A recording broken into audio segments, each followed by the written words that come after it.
SEO for blogs checklist.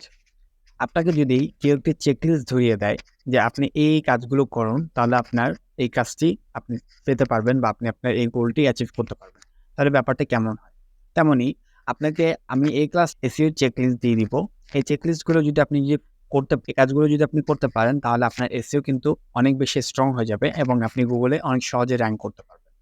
তো এখানে দেখতে পাচ্ছেন আমি একটি স্লাইড ওপেন করেছি, complete for your website SEO checklist.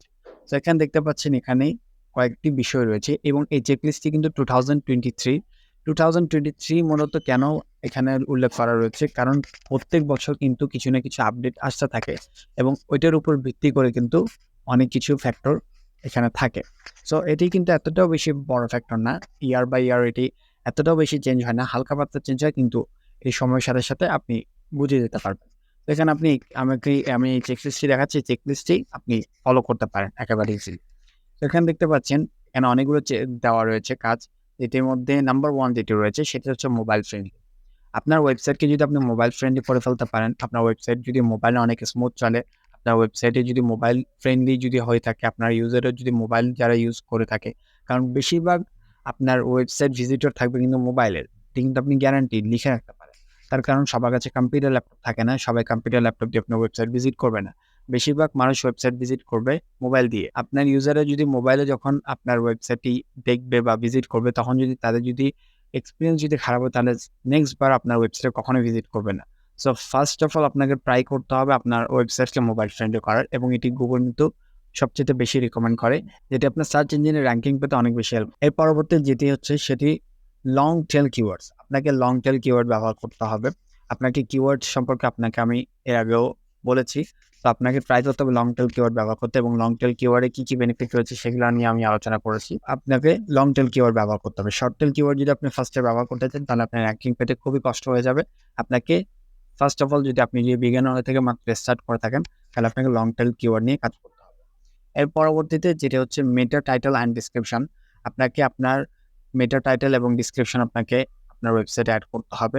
এতে করে আপনার এসইও র‍্যাঙ্কিংটা অনেক ভালো হবে। তার কারণ আপনার ওয়েবসাইটটা কি নিয়ে বা আপনার ওয়েবসাইট আপনি কি করেন সেই সমস্ত বিষয় কিন্তু মেটা টাইটেল এবং ডেসক্রিপশনের মধ্যে থাকে, যার দ্বারা গুগল কিন্তু অনেক সহজেই বুঝতে পারে। এর পরবর্তীতে সেটি হলো ফিক্স ব্রোকেন লিঙ্কস।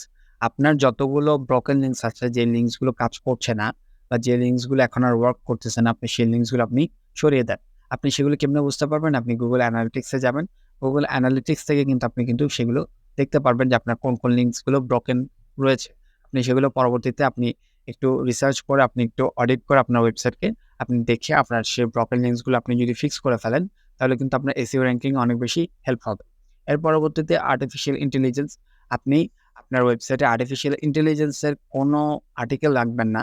যেটি আর্টিকেল এআই লিখেছে, এই আর্টিকেলগুলো কিন্তু গুগল বুঝতে পারে বা ইউজাররা যখন পড়ে তখন কিন্তু তাদের থেকে ভালো লাগে না। সো তারা সেই আর্টিকেল থেকে বের হয়ে যায়। তার কারণ এআই যখন আর্টিকেল লিখে তখন একটি রোবোটিক্স যে সাউন্ড বা রোবোটিক্স যে টোন সেটি আসে, এবং মানুষ কিন্তু রোবোটিক্স টোনের কোনো আর্টিকেল পড়া পছন্দ করে না। মানুষ হিউম্যানের যেই টোনটি রয়েছে সেই টোনে যদি আর্টিকেল লেখা থাকে তাহলে মানুষ পড়া পছন্দ করে, এবং যখন মানুষ আপনার সেই আর্টিকেলকে যখন অ্যাভয়েড করতে থাকবে, তখন আপনার সেই আর্টিকেলে ডাউন হয়ে যাবে সার্চ ইঞ্জিন।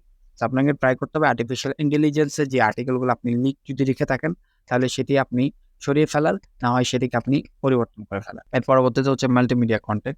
এরপরে হচ্ছে যে ভয়েস সার্চ কন্টেন্ট। আপনার কন্টেন্টগুলো যাতে ভয়েস সার্চ হয়ে থাকে, অর্থাৎ মানুষ যখন গুগলে ভয়েস দিয়ে সার্চ করবে তখন যাতে আপনার কন্টেন্ট যাতে পেয়ে যায়।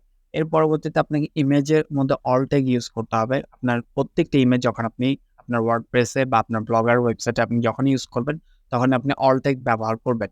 অল ট্যাগটি কিন্তু আপনার জন্য হয়তো সামান্য জিনিস লাগতে পারে, বাট গুগল সার্চ ইঞ্জিনের জন্য এটি অনেক বড় জিনিস। তার কারণ অল ট্যাগের সাহায্যেই আপনার ইমেজকে কিন্তু ট্র্যাক করা হয় বা আপনার ইমেজকে কিন্তু বোঝা যায়। তার কারণ গুগলের ক্রলার কিন্তু আপনার ইমেজকে, আমরা যেরকম হিউম্যান যেরকম কোনো ইমেজকে দেখি, সেরকম কিন্তু গুগলের ক্রলার দেখে না। গুগলের ক্রলাররা কিন্তু টেক্সট পড়ে বা তাদের কিছু ল্যাঙ্গুয়েজ আছে সেগুলো পড়ে, সেগুলো দেখেই সে বুঝে। সো আপনাকে ট্রাই করতে হবে অল ট্যাগ সবসময় ব্যবহার করা। এর পরবর্তী হচ্ছে স্কেমা মার্কআপ। আপনি আপনার এফএকিউ স্কেমা মার্কআপ আপনি ব্যবহার করবেন, তাহলে আপনার গুগলের র‍্যাঙ্কিং পেতে অনেক বেশি হেল্প হবে। এর পরবর্তী হচ্ছে স্ট্রাকচার ডাটা। আপনি আপনার ওয়েবসাইটে কন্টেন্ট আপলোড করবেন, আপনি সেগুলোকে স্ট্রাকচারড করে রাখবেন, আপনি সেগুলোকে গুছিয়ে রাখবেন, সাজিয়ে রাখবেন। আপনার সোশ্যাল লিঙ্কসগুলো আপনি গুছিয়ে রাখবেন। আপনার আর্টিকেলগুলো, রিসেন্ট আর্টিকেল যেগুলো রয়েছে সেগুলো গুছিয়ে রাখবেন। ওল্ড আর্টিকেল যেগুলো রয়েছে সেগুলো গুছিয়ে রাখবেন। এই সমস্ত বিষয় যখন আপনি স্ট্রাকচারড রাখবেন, স্ট্রাকচারড ডেটা রাখবেন, তখন গুগলে খুঁজে পেতে অনেক বেশি ইজি হবে। তো আশা করি এই চেকলিস্টটি যদি আপনি ফলো করেন, তাহলে আপনার এসইও র্যাঙ্কিং কিন্তু অনেক বেশি ইনক্রিজ হবে